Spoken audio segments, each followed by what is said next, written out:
Okay, welcome back, everybody. We continue our afternoon sessions, and our presenter is James Taylor. And James is an authority in digital decisioning, and James is a person who actually coined this term, like decision management. And he is also the founder and CEO of Decision Management Solution. This is a company dedicated to helping enterprise improve business performance, right? And today, James will share his experience of using DMN on machine learning projects. And James, take over. All right. Thanks very much. Okay, so Jacob showing my age there, how long it's been since we first started using decision management as a phrase. It's been a while. All right, so I have a relatively simple agenda today. What I want to do is I'm just going to quickly level set on DMN, talk about why machine learning projects need DMN, and then I'm going to run through a series of things, how you can use DMN to frame machine learning projects, how you can use them to document machine learning development, how you can use it for deployment, and then some next steps. I was hoping to be further forward with the next steps on the committee, and we have had some initial discussions around how we might use or how we might extend DMN to better support machine learning, but I was hoping to have more progress to report there. We don't, but that's my fault because I haven't really taken those proposals to the committee yet. And then I'll end hopefully with a call to action, take some questions. I have a hard stop at the top of the hour. So if I finish in time, we'll get some questions, but I will log on and check for written questions later if you have any. I'd also like to thank a number of people I talked to about this presentation, in particular Jan Purchase. Obviously, any errors or omissions are still my fault, not Jan's.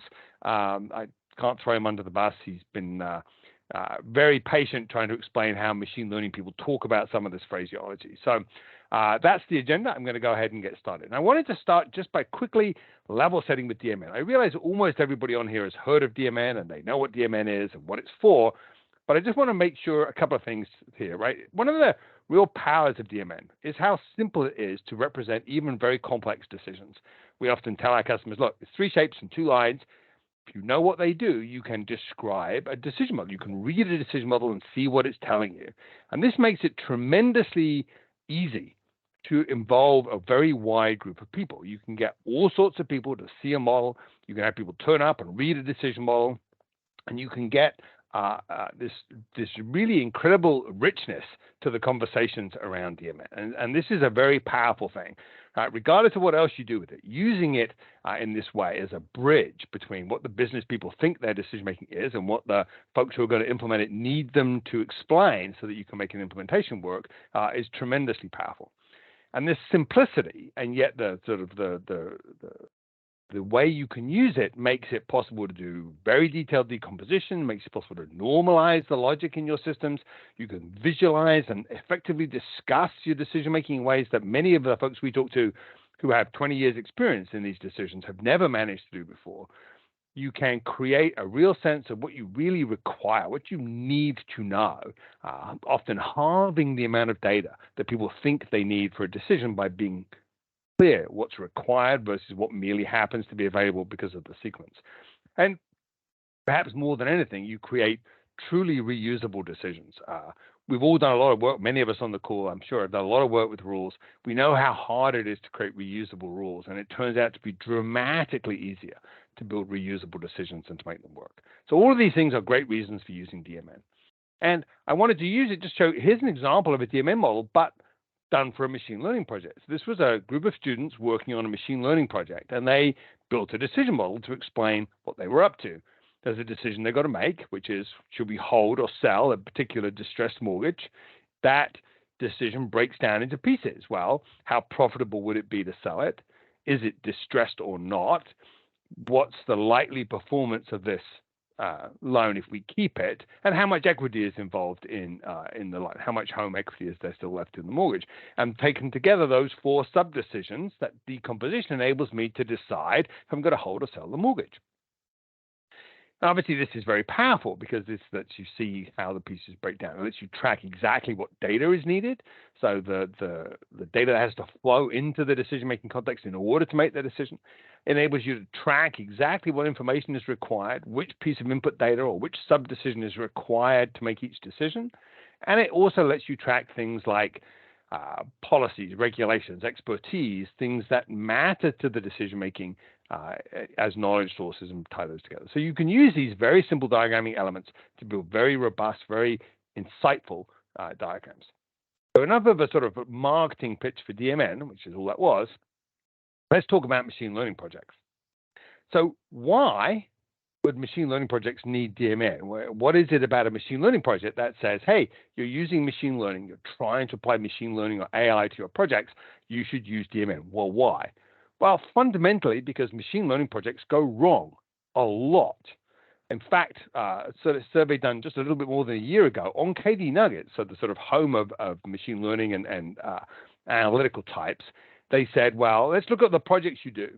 Let's look at the projects that expect to be deployed. So to say they were not research projects. The insight that you generated was not the objective.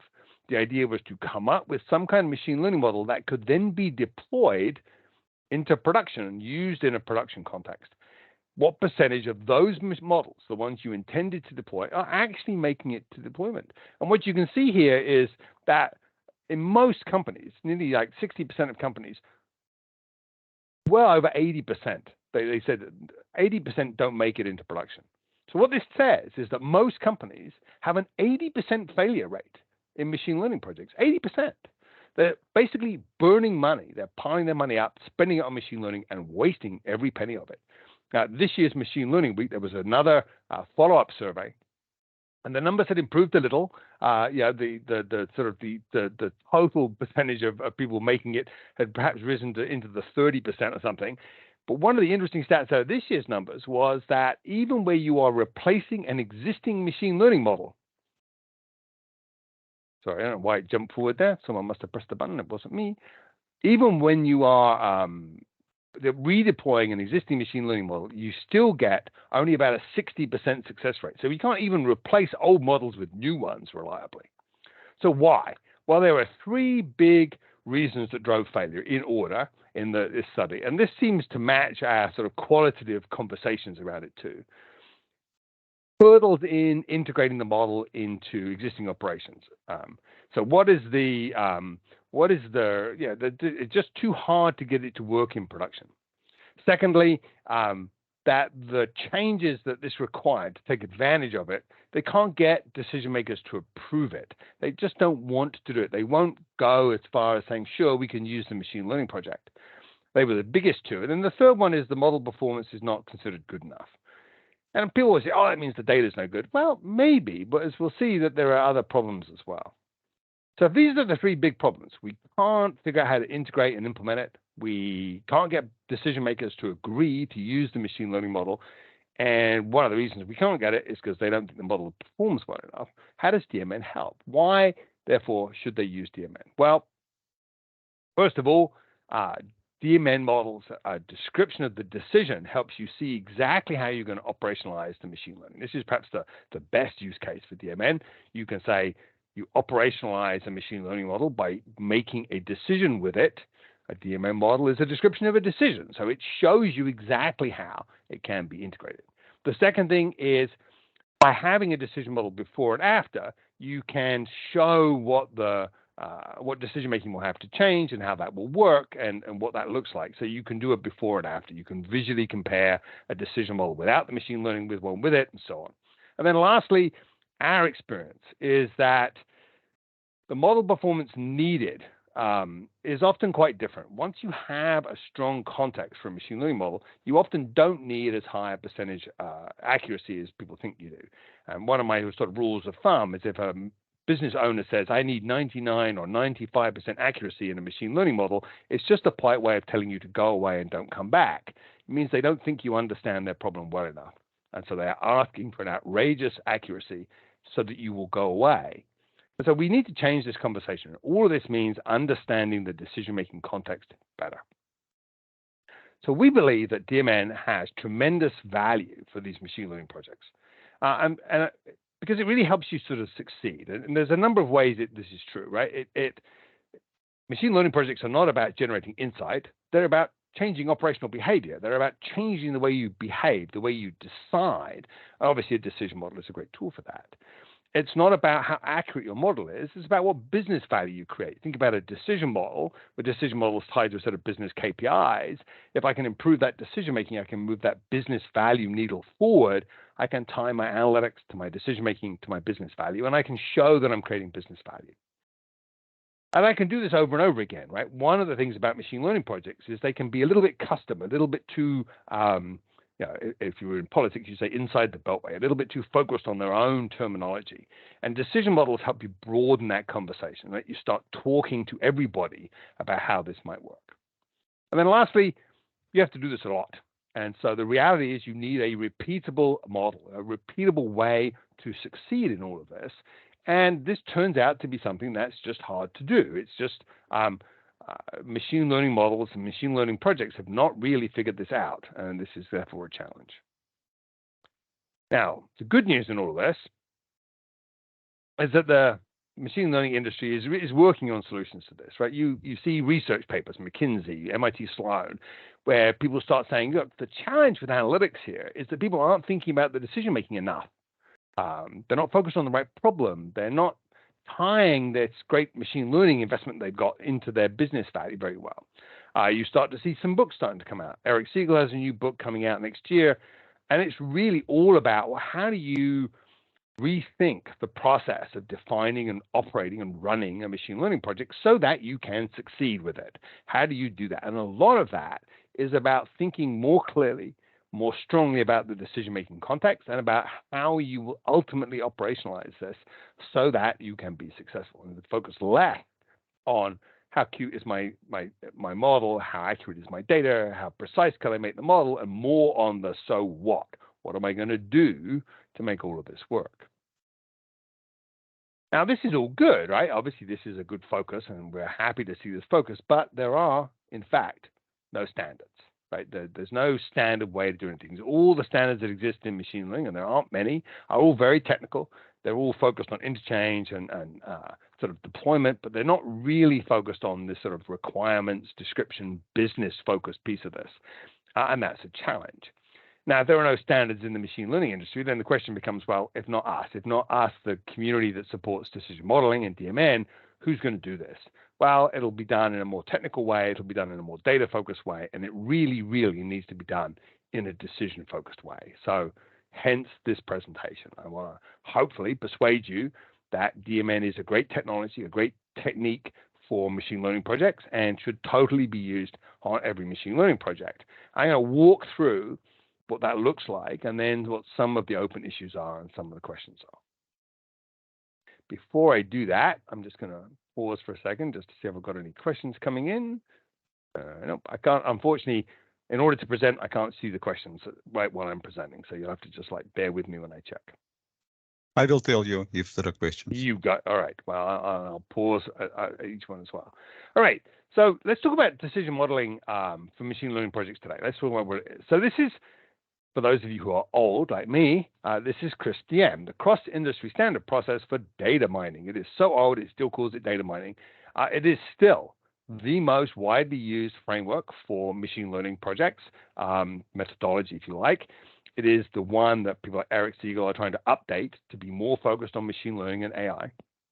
And it has a number of great features from a machine learning point of view. It's very focused on solving business problems, not on technical problems. It recognizes that it is iterative. It recognizes that deployment matters. And it has a number of features that make it a robust framework. It's old, it's long in the tooth, so the details in CRISP-DM don't really work anymore. But it is a great framework for making sure you do all the right things on a machine learning project. And it turns out that you can apply DMN to this today. This works well in many points. First of all, as we'll see in a moment, you can capture decision models to frame the problem. When you're doing business understanding, when you are trying to capture the business understanding of the problem, what business problem are we trying to solve with machine learning? Well, the likelihood is that that is a decision-making problem. there is some business decision you wish to take more accurately, more precisely, at a more granular level using machine learning. Well, okay, if it's a decision-making problem, then obviously the way to document that is to use a decision model. The second thing it turns out is that you can also use decision models to document much of what goes on inside a machine learning project around data preparation, around modeling, data understanding, a number of the things that you have to do to get from the business problem to a working model can be well documented in DMN. And the value proposition here really is, otherwise this is just written in sort of notes inside a Python notebook, which may be great if you're a Python programmer, but are not terribly helpful to the rest of the business community. And so this gives you a way to document what's going on in a machine learning project in a way that's a little bit more approachable to people who are outside of the machine learning sort of like clique.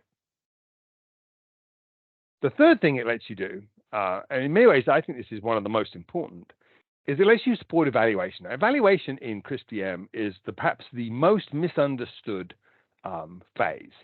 What most machine learning teams think they do in evaluation is evaluate the accuracy of their model, and they are completely and utterly wrong about that.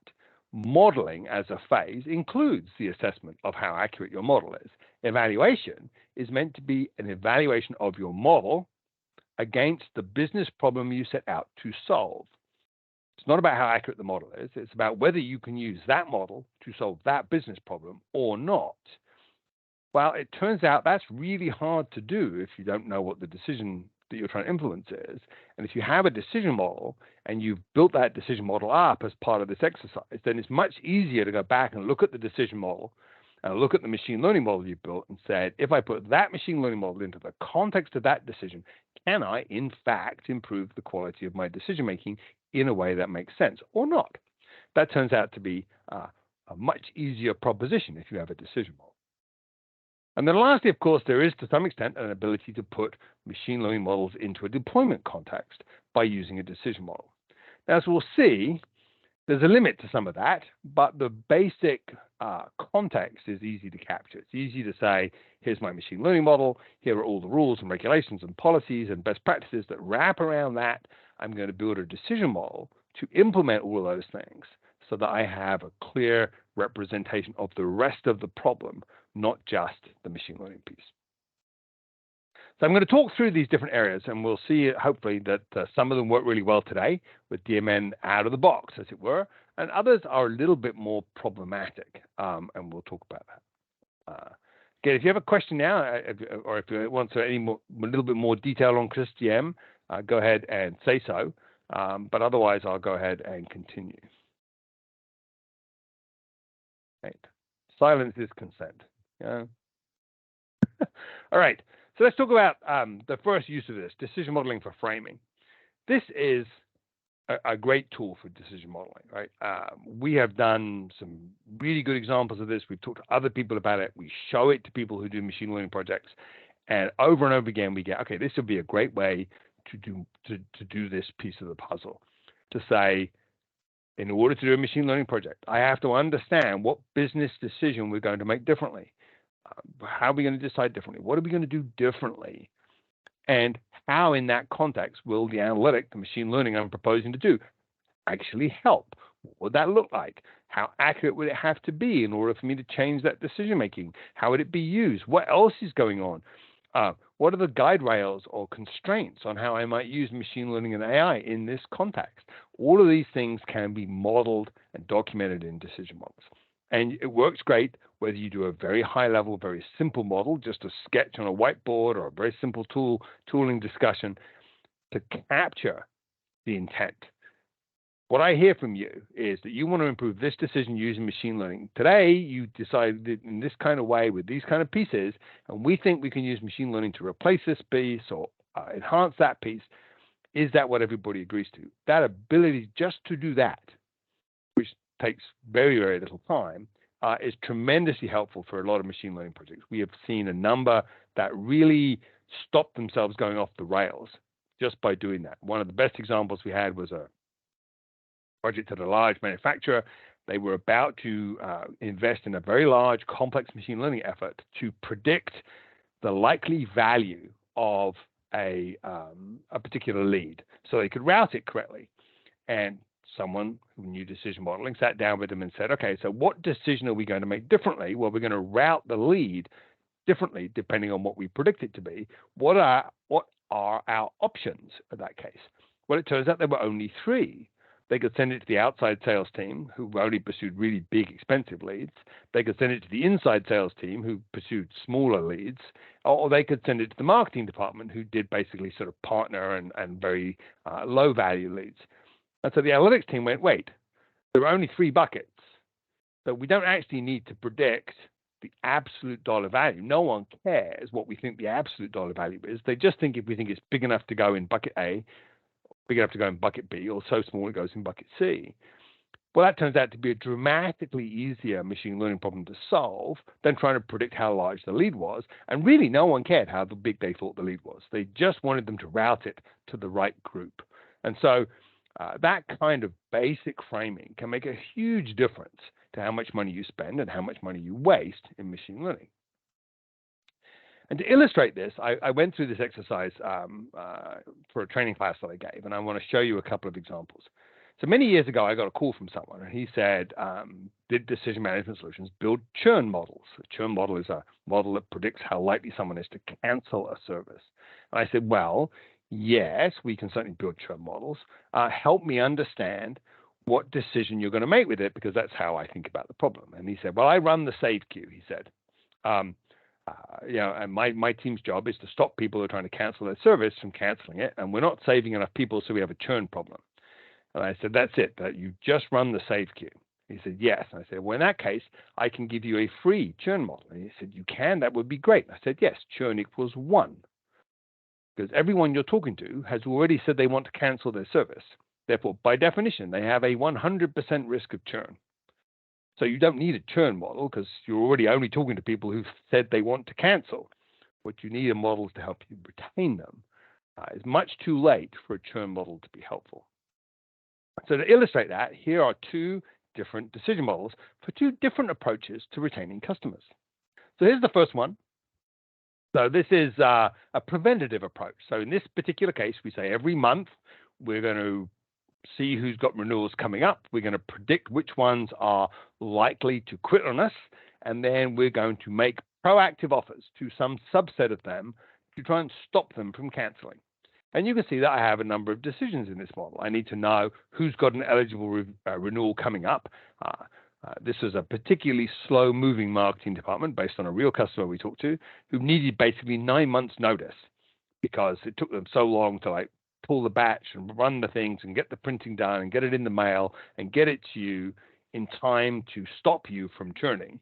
So we need to know if you've got a renewal coming up in 9 months' time. We need to know the likelihood that you're going to renew. We need to know if you're worth keeping, and we need to know what the best offer to make you is. So of the offers we have, which one's most likely to be appealing? And notice a couple of things here. I do, in fact, need a churn model here because I'm being proactive. I'm trying to prevent people from canceling. So I need to know how likely it is you're going to cancel. But I probably get a crappy churn model because I need it 9 months out. And the analytics team, almost certainly left to their own devices, would have predicted it closer in because they'd be able to predict it more accurately. They'd say, I can build a much more accurate model if I only predicted a month out or 2 months out or 3 months out. But the marketing department made it clear that from their point of view, that was useless because it took them months and months and months to get material into the hands of people who they were trying to stop. So again, the model shows you what kind of analytic you need and what the context is. And you can see that I'm then breaking it down into a prediction of lifetime value, an assessment of how much you've been worth to date, so I can see what's left. I can see how likely you are to accept each of the offers that I have, whether you're eligible for each of the offers I have, and come up therefore with the best one. Classic kind of little decision model. It makes it absolutely clear that I do in fact need a churn model and that I have a batch implementation. I'm going to do this in batch once a month. So from a production point of view, I don't need to make this sort of terribly, it's not a terribly high bar from a production point of view. But what about the model that he actually had? Well, he had a reactive one. So in his case, he has to decide what offer to make someone who has called to cancel. So this is interactive. So now I need a real-time response that's quick enough to do this while someone's on the phone. And what you notice is it looks pretty similar. I have to know if you're worth keeping, and I have to know what the best offer is, but I don't need to know if you're going to churn, because by definition, you've just told me you're going to churn. You've told me you're trying to cancel. So now I still need a lifetime value prediction. I still need to know what offers you're eligible for and which ones you're most likely to accept and so on. But I don't need to know if you're likely to churn. And I can't do it in batch. I've got to do this interactively because I've got to do it while you're on the phone. These two models are very, very easy to draw. They're very quick. They're very simple. They're very high-level DMN models, and yet they immediately reveal an absolutely essential difference between these two projects that, I don't know about you, but I've seen machine learning teams fail to identify those kinds of basic criteria in their projects. And as a result, spend a lot of time and money building machine learning models that were never, ever going to be useful. So this is something that works really well. Building decision models to frame up analytic problems, make sure everyone's on the same page. It's a tremendously effective tool. That's probably the biggest use case we've seen of it. We've seen a lot of folks starting to, in places, I'll be honest, that are already using DMN for other reasons, starting to think about using DMN as a way to describe their machine learning projects this way. Now, you can also use it to document the projects better themselves. Now, a lot of machine learning projects are not well documented. And even if they are well documented, they tend to be documented for other machine learning people, not for business people. And so building a visual decision model, we think has some real opportunities here. You can more clearly show the data that's involved. You can document how you're approaching the model in a more visual way. You can visualize the features you're creating, that is to say, the calculations, the aggregates that you're feeding into your machine learning model. And you can even document what your machine learning model feedback loop might be. When might you update your models? All of these things can be done with DMN today. Let's go through each of those in turn. All right, so here's a little snippet of model here. You can see it's got a lot of knowledge sources there, and many of those knowledge sources use authority requirements to each other and authority requirements from other kinds of objects. These are not the most common use cases for knowledge sources, but they work well for documenting machine learning projects. So first of all, obviously any data set that I'm using to at runtime to execute my machine learning model, okay, it's going to be input data, or it might be some sub-decisions, but it's likely to be input data that I'm going to feed in. And I want to capture what that is, what that data structure looks like. So I need to be able to define a set of information items and types and so on. And I can do all of that in my input data. So I can document what the data set looks like, whether that's a training data set or a production data set. You can document them as input data. And then I can use knowledge sources to describe things like my data descriptions, my data distribution, how I selected my training data. If I took various data sets and I sort of put some in my training and some in my test data, all of those kinds of things can be documented as knowledge sources. So you can break out the various elements of this documentation, put it in behind a knowledge source, and have that people who care about, well, what's the distribution of values on the input data? Well, I've got a knowledge source that describes that. How am I going to impute missing data when fields are not available in my training data set at random? So there's no systematic way to replace them.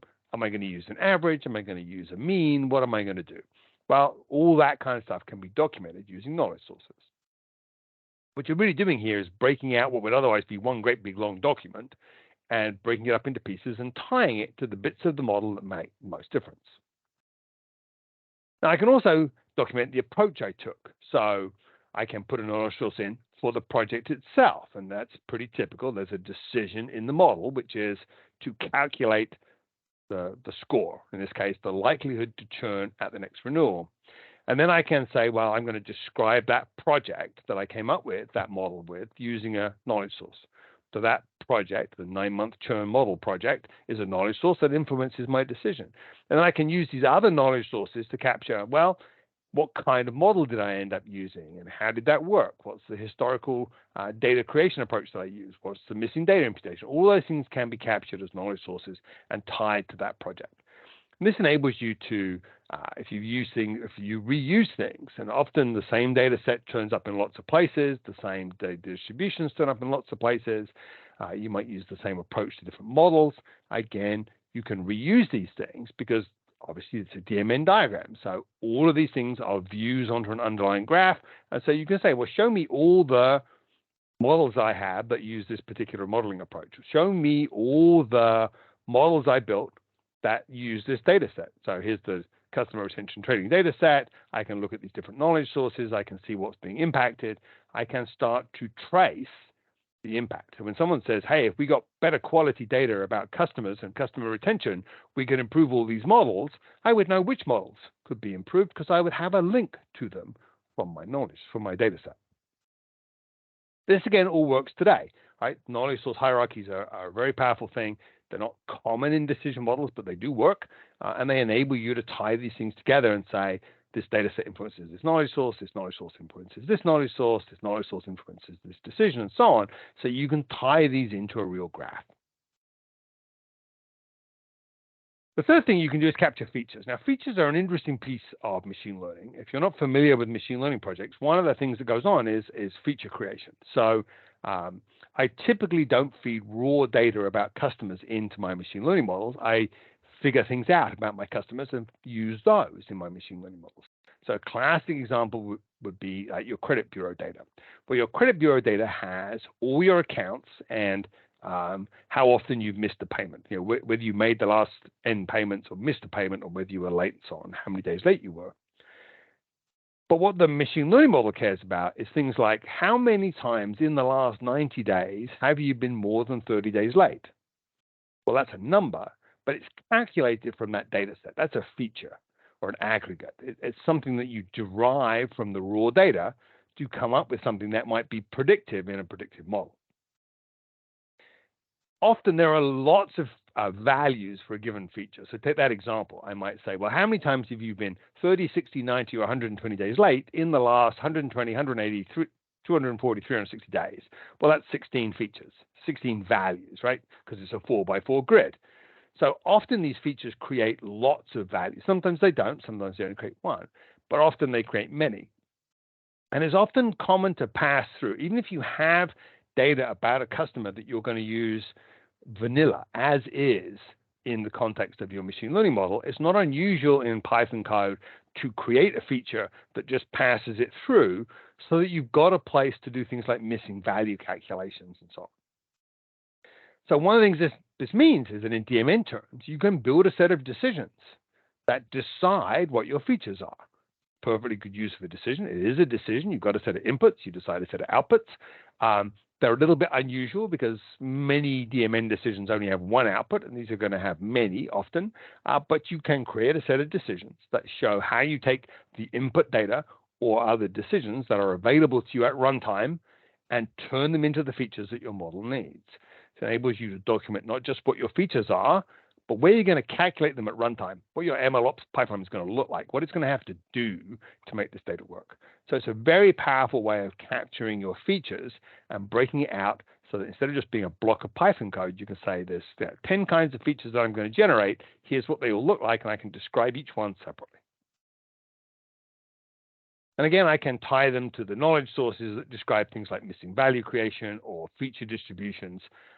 I often want to describe, for instance, how the values of my features are distributed over the range of test data and so on. I can describe all of these with knowledge sources. This is, I think, also tremendously powerful in machine learning terms. Feature creation, feature management is a big issue. We have a lot of customers who have succeeded with machine learning at some level.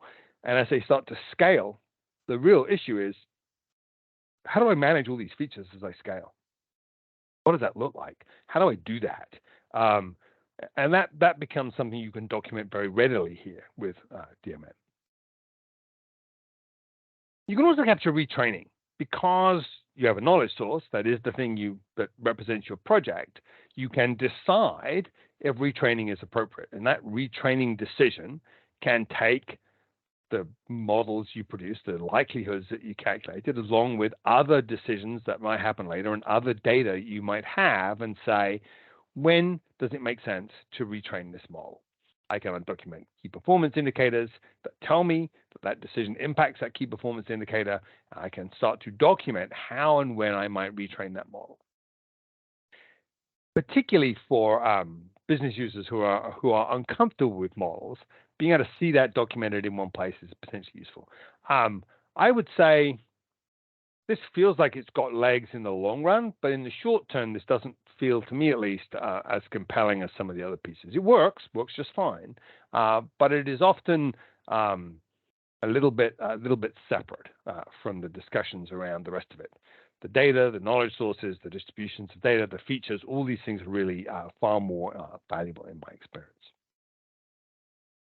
I'm going to pause again just for a second, just to see if anyone's got any questions about that, or if Jan pushes on, or if Jan's on, if he wants to disagree with anything I just said. Hopefully I correctly summarized what he and I discussed. All right, yes, again. Indeed.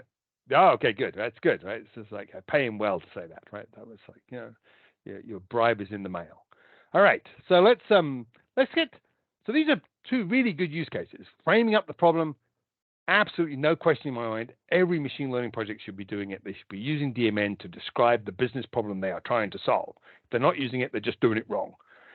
I think it is a very powerful way to turn what is otherwise a lot of Jupyter Notebook documentation into a visual representation that you could explain to people, your internal auditors, your internal model review committee, your business partners, the people who have to use the model. I think for features and for capturing, breaking out all the documentation so that it's easy to navigate, I think, again, very compelling. Now, the question becomes, well, what about MLOps? How do I get into deployment? What does it look like when I start pushing this into deployment? And here, it gets a little bit more tricky. So when it comes to deploying machine learning models, there's some limitations in DMN. So we allow you to have field functions, Java functions, or PMML functions, but field lacks a lot of the functions that, frankly, are common in machine learning features and models. Very hard to find data scientists who use Java functions. They just don't. They use Python and other things. And PMML, I used to be a big fan of PMML, and in many ways I still am. But I feel like it's struggling to carve out a niche for itself, particularly with a lot of open source projects. They don't really want to create PMML. They don't see, given we're all writing Python in our Jupyter notebooks, why do I need an interchange format? You can just use my Python notebook kind of mindset. You see other standards like ONNX for neural networks. And so it's just not quite, it doesn't seem to be quite doing as well as we all hoped it would when we put it in the standard in the first place.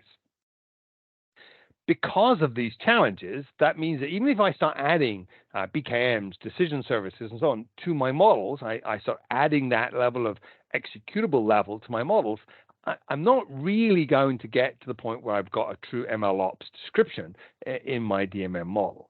Now you can get around it a little bit. You could call a deployed endpoint from inside a Java function. You could mimic Python libraries in Java. I mean, there's all sorts of ways you could kind of sort of work around it, but meh, it's not really getting it done. So this is where we start to run into hit the wall.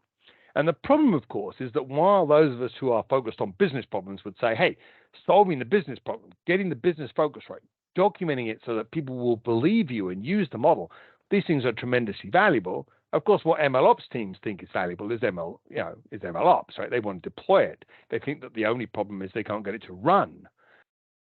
So we have to solve this problem. In the medium term, if we really want machine learning projects to adopt DMN, we are going to have better support for MLOps. And that brings us to some of the ideas that are starting to rattle around. So what I want to do now is I want to talk about how we might extend, change, or develop DMN to better support machine learning. Now, when I put the proposal together for Jacob, I was hoping that we would have had a chance to propose some of these things on a committee. We'd have some progress to report, and I'd be able to give you a sense of what I thought was going on in the committee with this. And unfortunately, it's my bad. This has not happened. So we've had some discussions. The committee is clearly interested in how we might use DMN to better support machine learning, but we haven't made a tremendous amount of progress on concrete things we could do to improve support for machine learning. I will obviously hope to change this. Hopefully in the next, we get through the summer here, we'll get a chance to put some of these proposals in, get some of them discussed.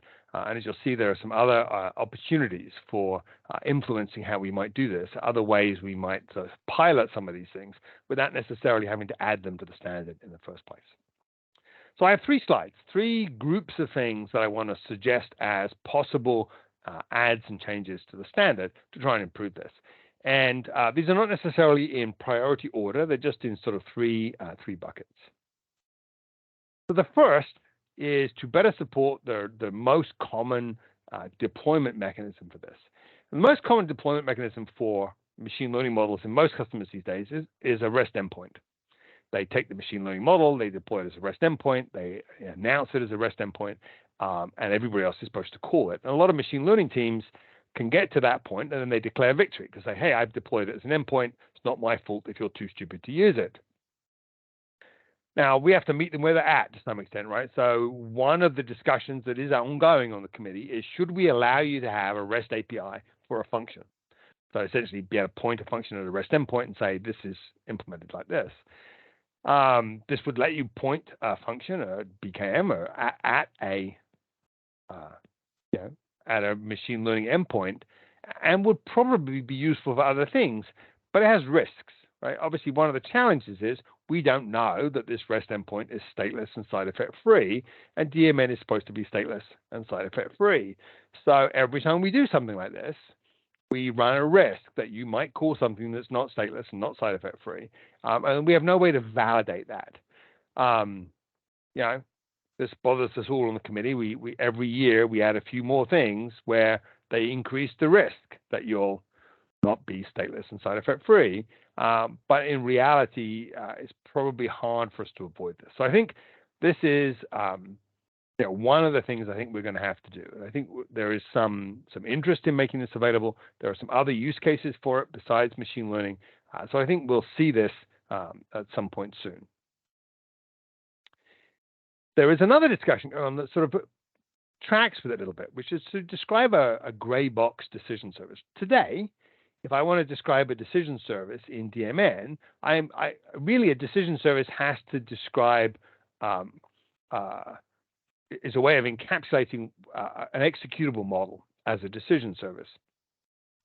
When you start using DMN on large existing customers, what you find is that there are decision services out there that you know are decision services, but you don't have complete DMN models for them.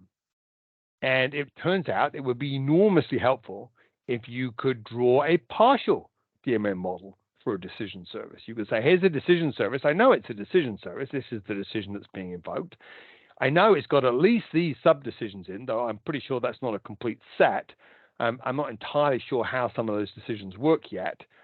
And this is the data signature that it has. And it would be great to be able to describe that so that you could start to consume in your modeling the sub-decisions, the pieces of decision-making that you have identified.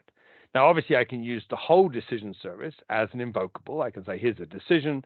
It makes it, the decision is made using this decision service, and that's one use case.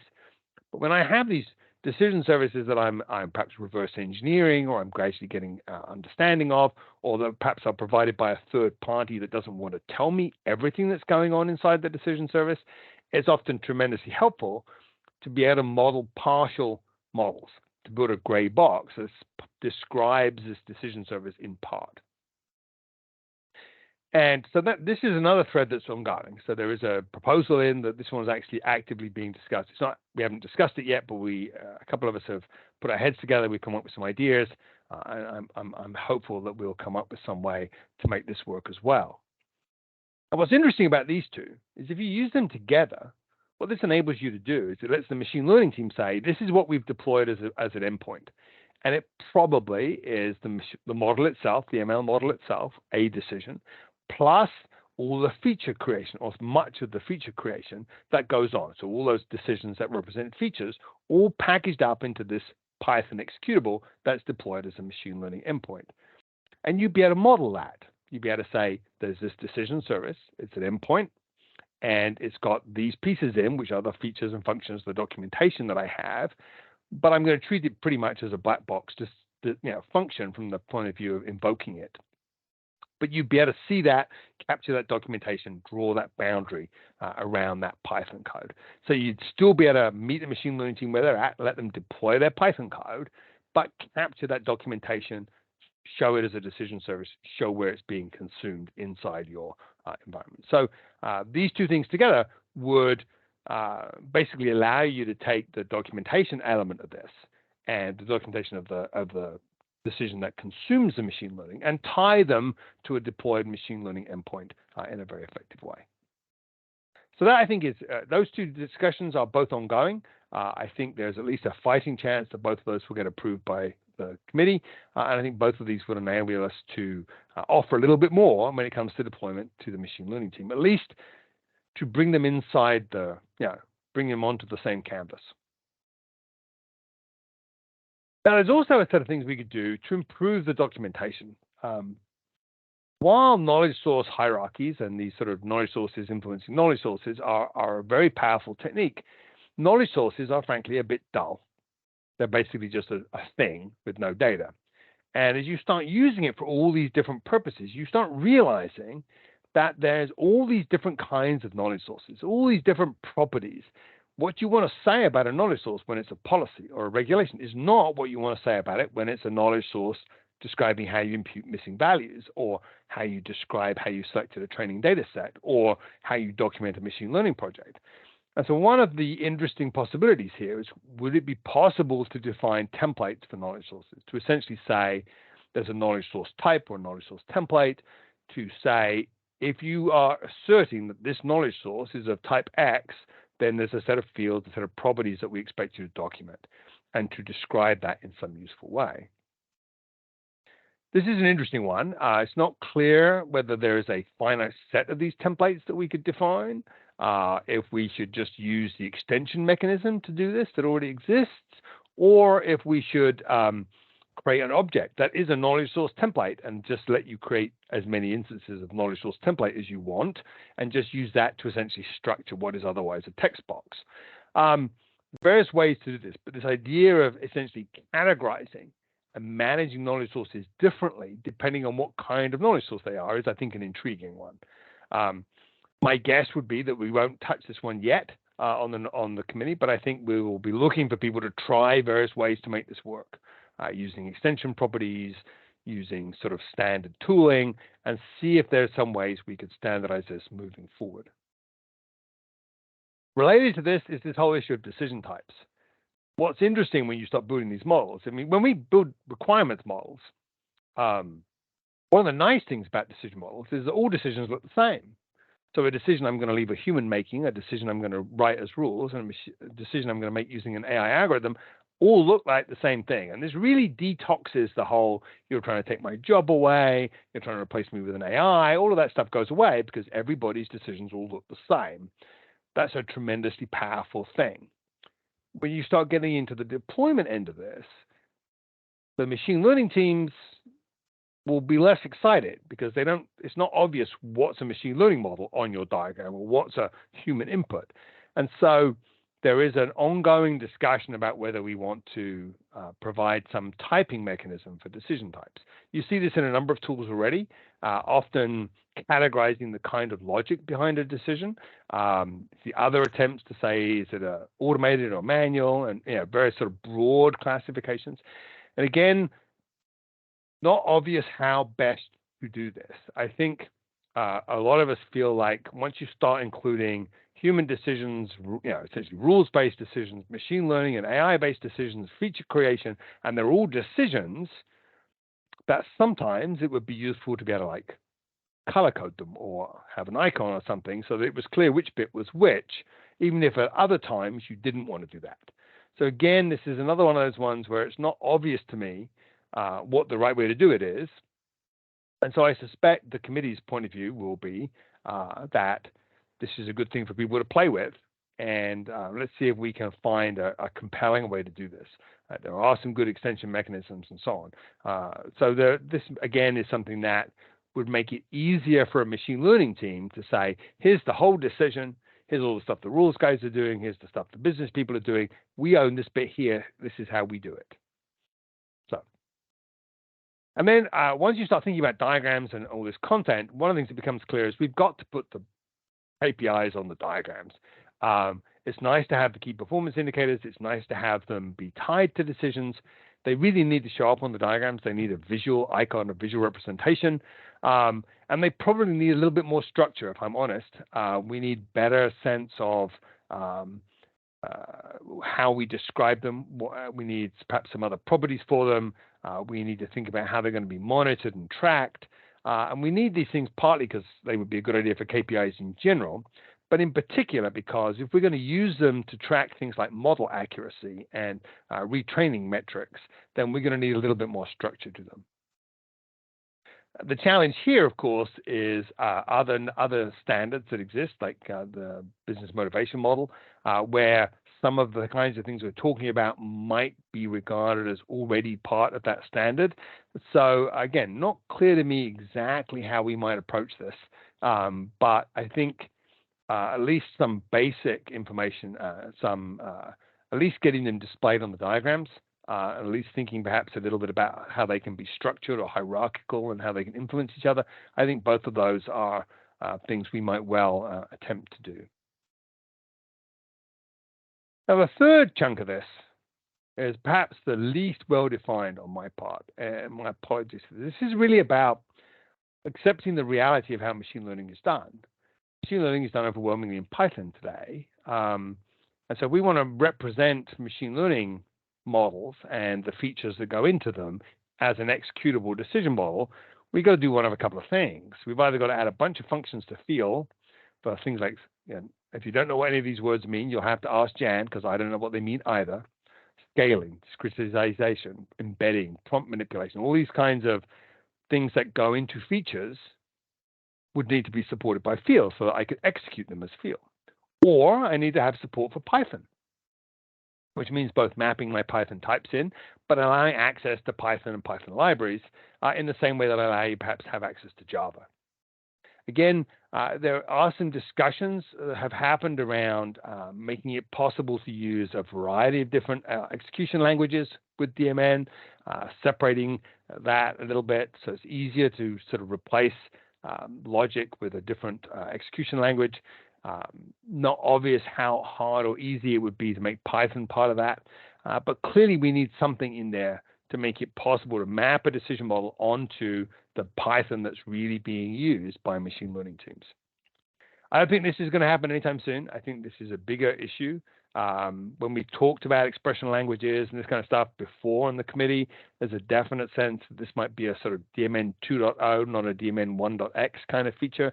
So I think there is some long-term interest in some of this, but in the short term, I think this is going to be hard. I think I have no sense of how hard it would be to say a function can be a Python function and do the Python mapping, but that's about the only thing I think is likely to be realistic. And then there's some data type stuff. Matrices and data frames are common in machine learning, and while you can represent a lot of what goes on in a data frame and a matrix using context, it would be nice to be sure you really could, and nice to make sure that we could map those and that there was a way to get that information in and out of Python functions if we supported them. So if we add support for Python functions or for REST APIs, then dealing with these data types that are common in machine learning but uncommon in DMN would be something we would have to deal with.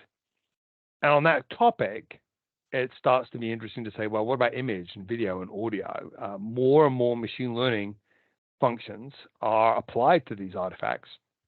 And while at a requirements level, it's very easy to draw input data that is a video or input data that is an image. And we've certainly done that on projects. Obviously, you can't get into any kind of implementation details because very quickly it stops being possible to represent it other than at a very arm-wavy requirements level. And so support for the kinds of data types that are only really needed if I'm going to use machine learning on them, I think is another interesting area.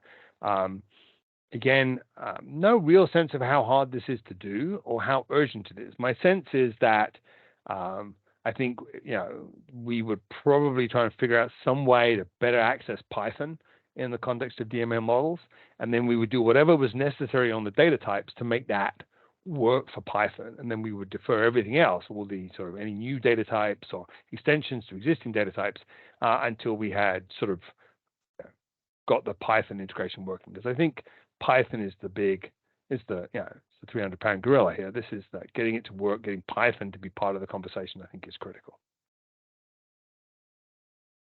All right, I have a few minutes left for questions, which I'll take in a second, but I want to give you a call to action. So if you're not already using DMN on machine learning projects, you should be.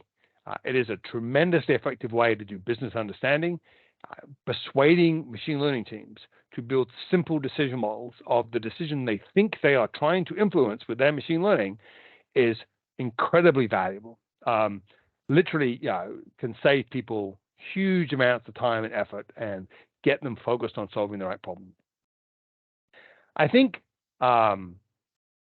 making sure that you understand what the decision model context is for a deployed machine learning model is also tremendously valuable. Even if you can't make the execution work, which you can't really today, you can still show people, here's my decision model, here's the executable decision model that I have with all the logic in, here's where the machine learning model is, it flows in like this. You can visualize that in a way that makes business users go, oh, that's how we're using the machine learning model. That makes sense to me. I understand, right? That's a tremendously powerful thing in its own right, even though you can't really get the execution to work terribly well. You've heard, I think, from, or will hear from several vendors talking about how they integrate machine learning into their decision models. And it works in production, but there isn't really a standard way to represent some of that yet. But nevertheless, the visual representation is a tremendously powerful one. So this is an opportunity to really get your machine learning colleagues, people who are thinking about machine learning and AI, to see the value in having a graphical notation of the business decisions that they're trying to influence. It'll help them get stuff deployed. It'll help them succeed. It'll help business users trust them. But we'd also like your help. There's a number of us working on this on the committee. There's a number of us working on this as part of the decisionautomation.org. We'd love to have you participate, particularly if you've got real machine learning projects or real ideas about how to use machine learning. Reach out to me, reach out to Jan. We'll make sure it gets to the committee. We'll make sure it gets on the decision automation discussion. We would really like to start to try some of this and get it out there. There will be standards for documenting machine learning projects, and there will be standards for ML ops.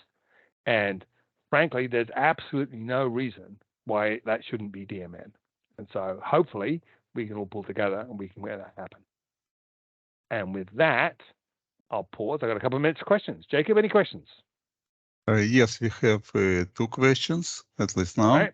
So you can look on Q&A. Yeah, I can read. No, I can look them up. You can read it. Okay, go ahead. Yeah. Just read for everybody. All right. So Gary says, might it be easier to add DRDs and decision tables to Jupyter and Python? Well, perhaps, Gary. Yes. The thing is, for me, what I'm trying to find at the moment is a good mapping. I want to be able to say this artifact in Jupyter, this artifact in Python is this visual artifact in DMN. And I think we can get that working, then yes, we could totally provide modeling capabilities inside a Python notebook. We could certainly do the reverse. If you look at some of the documentation efforts that are out there, people often say, I want to generate documentation for like model review in a bank. And so they have tags that you can put in the Python notebook so that you can then extract the documentation from the Python notebook and turn it into something like more formal. And you could imagine doing something similar, right, where you could tag and link what's going on in Python to a DMN artifact and back again. And I think that's where we're going to have to go. But at the moment, I think we have to get agreement that the way about how best to represent some of these things. What is the set of things we need to represent? How best do we do that? And then it's a second order problem as to whether it's inside Python or is it inside Jupyter rather, or is it in a tool that pulls in Python? I think there's various ways, and we'll end up doing all of them, I suspect. But right now, what we have to do, I think, is persuade machine learning teams that this is a good idea and that they should be using a visual notation to describe these things, and that we have a perfectly good one that works for most of what they're trying to do. So that to me is the thing, right? And Tom, in terms of what machine learning environments we've worked at, we've got clients using basically all of them. Everything Data Robot, DataQ, Google, SageMaker, you name it, right? And what we find is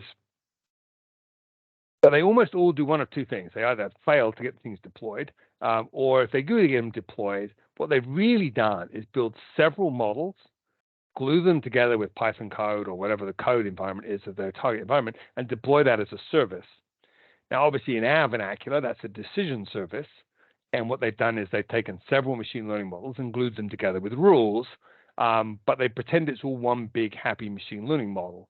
And so part of our challenge here is to say, actually, you shouldn't be writing Python code that describes your product design or your regulatory filings in your Python code and mixing it in with your models. You should keep the models pure and use SageMaker or Google, whatever it is, to build much more purist models that are more focused, and then glue them together using a decision model so you can be explicit about how you're combining these models. So for us, the technology platform doesn't matter so much as the mindset, which is that in order to make this work, I'm adding essentially explicit business logic that's not based on data analysis to my machine learning environment, and that's a mistake. And so for us, all of them work. They all work basically the same. And over time, you would want some way, to Gary's point, of making all of these things support the kind of mindset we're talking about here. But in the short term, I think the mapping is pretty consistent across all of them. Okay, James, your time is up, but before you go, I really want to ask you one more thing. You like to simplify things, and I like to simplify things too. When you show, can you show your slide number 3? When you said the DMN, basically it's 3 shapes and 2 lines. Yeah. Where is this? I know, I just killed it. Give me a sec. Ah. Let me just start it back. Share it again. Yeah, it's nice simplification. That one, yeah. Yeah, this one. Yeah. And you missed 2 presentations today, not 2 previous presentations, and we spoke about the role of GPT, of new generative AI, and it seems if we have very simplified way to present DMN like this 3 shapes and 2 lines. So if on line number 2, this dashed line, if we put on top of this GPT, it could be probably one of very simplified way to do it. To talk about GPT in DMN context, because for sure. That's what Gary demonstrated us. Then Denis actually had shown us that he takes PDF document and converts this to decision tables, and then Guillaume demonstrated the same thing, and he promised to give a CSV file, so it's the document source, knowledge source, to Gary. So we're all talking about the same thing, and your simplified DMN picture really works, right? Yeah, I mean, for us, for sure. And we've done some playing with ChatGPT as well, right? And what we found is it's not as good at figuring out what the structure is as you might hope it was, in part because you really want the structure to represent the way the business think about the problem. And pretty much the only way to find that out is to ask them, because it isn't written down anywhere. So there is no document that describes it that you can go analyze, right? But once you've got a structure, using ChatGPT to fill in a lot of the details can be very effective. And exactly that, I would argue that what you're showing here is you've got a knowledge source, which is, what did ChatGPT think my rule should be? That is derived from a knowledge source, which is the original document, and another knowledge source, which is the prompts and GPT that I used. And I would have that little knowledge source hierarchy off to one side that say this decision here is built this way with these knowledge sources, and then you would be able to show it to people and argue about it and discuss it. And people would be able to say, Vinny describes this in very nice systematic way, and Ellen as well. So hopefully we're all moving in the same direction. Okay, thank you very much for good presentation. All right. Thanks very much, everybody. Thank you. And let me stop this recording. And